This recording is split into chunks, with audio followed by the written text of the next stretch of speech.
Сәлем достар, сіздермен бірге Synex Trade арнасы. Бүгінгі біздің екінші видеоблогымызға қош келдіңіздер. Бүгін біз сіздермен бірге Euro USD валютасына демо шотта сауда жасап көретін боламыз. Олай болса бастадық. Алдымен достар, біз TradingView деген сайтқа кіріп аламыз. Осы сайтта біз өзіміздің алдын ала сделка ашатын валютамыздың дәл осы графикіне анализ жасап аламыз. Бірінші біз трендовый линияны сызып аламыз. Бізде көпшіліктің көзқарасы төменге қарай кетіп бара жатыр. Поддержка аймағынан 4 рет разворот болғанын байқауымызға болады. Мұнда 1 разворот, мұнда 2 разворот, мұнда 3 разворот, мұнда 4 разворот. Ары қарай ценовый скопление болып кеткен және баға ауысымы лонг позициясына берді, бірақ бізде максимальный баға мұнда 1.13.845-ке тірелді, қайтадан шорт позициясына түсті. Тағы да оған дәлел, біздегі свитчаның үстіндегі ұзын теңге қарайтын болсақ, бізде уже төбеде сатып алушылар басып жатқанын байқауымызға болады. Ендігі баға бізде шорт позициясына түседі. Біз алдымен мұндағы уақытты күтеміз, содан кейін біз пакет опшнға кіріп өзімізге сделка ашатын боламыз Euro USD-ға. Бізде таймфрейм 5 минутта тұр, ал сделка ашатын уақыт 2 минутта тұр. Біз сделканы астына деп қарастыратын боламыз. $10 бізде уақыт ашылды, енді біз күтеміз.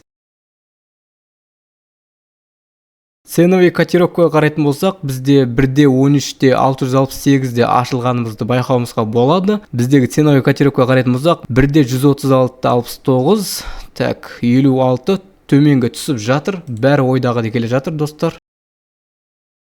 Міне достар, бізде прибыл плюс болып түсті. Біздің анализіміз ойдағыдай болды. Міне достар, біздегі бүгінгі екінші видеоблогта сіздермен Euro USD валютасына сауда жасап көрдік. Видео пайдалы болса, сақтап қойыңыз, арнаға жазылып қойыңыз. Келесі видеода кездескенше.